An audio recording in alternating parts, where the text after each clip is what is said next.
Bonjour à vous, un plaisir pour moi de vous retrouver aujourd'hui encore une fois. Aujourd'hui, on va parler de Christ en nous. Christ en moi, l'espérance de la gloire. Nous allons parler de ça aujourd'hui. Christ en toi, l'espérance de la gloire. La parole me dit que j'ai Christ en moi. Elle te le dit également. Et si la parole nous dit que nous avons Christ en nous, c'est qu'il est effectivement en nous. Christ avec soi est déjà une grande bénédiction. Mais la parole en dit plus. La parole dit qu'il n'est pas seulement avec nous, mais qu'il est en nous. Si nous prenons notre livre, notre Bible, dans le livre de Colossiens chapitre 1, versets 27 à 26, il est écrit: le mystère caché de tout temps et dans tous les âges, mais révélé maintenant à ses saints, à qui Dieu a voulu faire connaître quelle est la glorieuse richesse de ce mystère parmi les païens, à savoir Christ en vous, l'espérance de la gloire. Ça, c'est un mystère que Dieu a dévoilé. Que Christ est en nous. Il suffit de l'activer, de le recevoir. Et nous allons constater qu'il est effectivement en nous. C'est le mystère caché qui a été révélé. Le mystère caché de tout temps qui a été révélé. En Christ, on a un solide fondement. Nous ne tremblons devant rien. Nous ne craignons devant rien. Nous n'avons peur de rien en Christ. Car nous sommes forts et fortifiés par son esprit.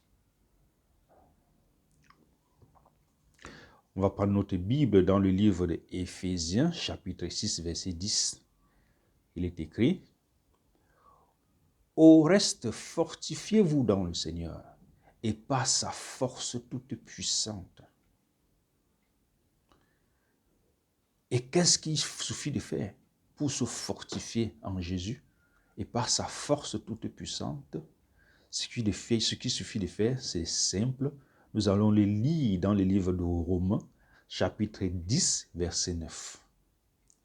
Si tu confesses de ta bouche le Seigneur Jésus, et si tu crois dans ton cœur que Dieu l'a ressuscité des morts, tu seras sauvé.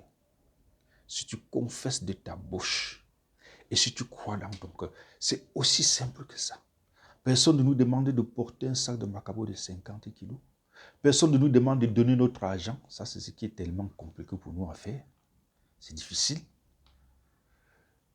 On nous demande tout simplement de confesser de la bouche et de croire dans le cœur. Et pour cela, mon frère, ma soeur, tu n'as pas besoin d'aller à l'église et donner ton argent. Non, non, non.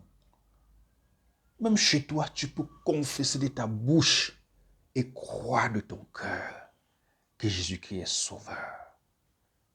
C'est aussi simple que ça. Une fois que tu le fais,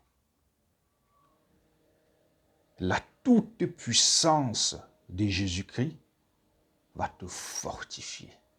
Et tu vas la ressentir, cette puissance. Tu vas ressentir comment elle te fortifie. Vous voyez comment c'est aussi simple? C'est aussi simple. C'est que parfois, les gens croient qu'il suffit d'aller à l'église, ça prend aussi beaucoup de temps. Ils disent, oh, le problème de temps, là-bas, le pasteur va te demander l'argent. Non, mon frère, ma soeur, celui-là, c'est après. C'est après, si tu veux. De chez toi, tu peux confesser de ta bouche et croire de ton cœur. Oh, que c'est aussi simple d'avoir la paix en Jésus-Christ. Jésus-Christ qui a dit, je vous laisse la paix. Je vous donne ma paix. Pas comme le monde vous la donne. Parce qu'il sait que sa paix est unique. Et il n'y a pas mieux, il n'y a pas deux. Avoir Christ en soi, c'est automatiquement avoir un ennemi. Un adversaire. Mais qui ne vous vaincra jamais. Mais qui subira toujours. Si vous avez la foi en Jésus-Christ. En celui qui est en vous. si vous avez la foi en Jésus-Christ qui est en vous, l'adversaire ne vous vaincra jamais. L'adversaire subira toujours. Car cet adversaire, c'est Dieu même qui l'a créé. Avoir la foi en Jésus-Christ, c'est croire avec son cœur et confesser avec sa bouche qu'il est Seigneur et Sauveur. Aussi simple que ça. Croire avec son cœur et confesser avec sa bouche. Rien de plus.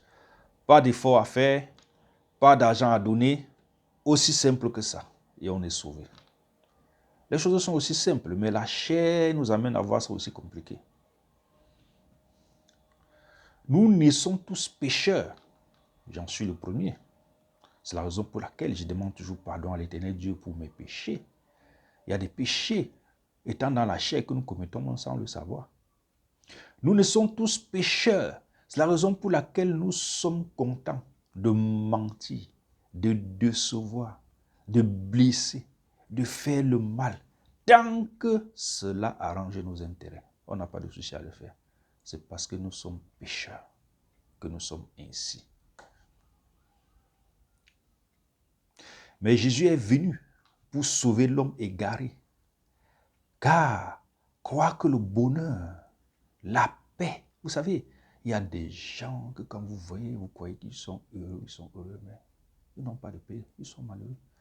Vous avez, parfois vous voyez quelqu'un, vous pensez, vous entendez qu'il s'est suicidé, vous ne comprenez pas comment quelqu'un qui a autant d'argent, quelqu'un qui est aussi milliardaire, quelqu'un qui est bien, il se suicide. Non, c'est parce qu'il n'a pas de bonheur, il n'a pas de paix. C'est pour ça que Jésus est venu pour sauver l'homme égaré. L'homme égaré, c'est celui qui croit que le bonheur se trouve dans le mal et la malhonnêteté. L'homme égaré, c'est celui qui croit qu'il peut trouver le bonheur dans le mal et la malhonnêteté. Alors que le bonheur, une seule personne peut donner le bonheur, mon frère, ma soeur, c'est Jésus. Ça, si c'était mathématique, je voulais le démontrer. Mais malheureusement, je ne peux pas démontrer ça mathématiquement. Une seule personne peut donner le bonheur sur la terre. C'est Jésus. Ne chasse pas le bonheur, frère, soeur, tu n'auras pas. Va aller chercher en Jésus, tu l'auras.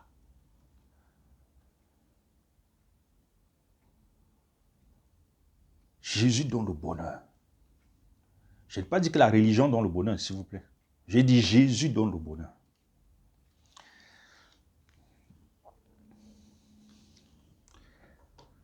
Que la grâce de notre Dieu, le seul vrai Dieu, vous protège. Que sa grâce soit avec vous. Que notre Dieu vous bénisse. Et pour ceux qui n'ont pas encore eu à faire ce qui est si simple, l'accepter comme Seigneur et Sauveur, vous n'avez pas besoin d'aller à l'église pour le faire, je vous le dis encore, vous pouvez le faire chez vous. Confesser de sa bouche et accepter dans son cœur. Pardon. Ceux qui n'ont pas encore eu la grâce de le faire, c'est à vous de le faire. C'est aussi simple que ça. Et vous recevez la vie éternelle. La Bible dit que le royaume des cieux est parmi nous. Ne croyez pas que c'est après la mort qu'on va dans le royaume des cieux. Non, non. Le royaume des cieux est déjà là parmi nous. Ça veut dire que quand tu t'approches de Dieu, tu le crains, tu fais tout pour lui plaire, tu commences à vivre le royaume des cieux sur terre. Et tu continues à aller vivre après ta mort. Le royaume des cieux, c'est pas après. C'est déjà parmi nous, la Bible le dit. Que Dieu vous bénisse. Maranatha.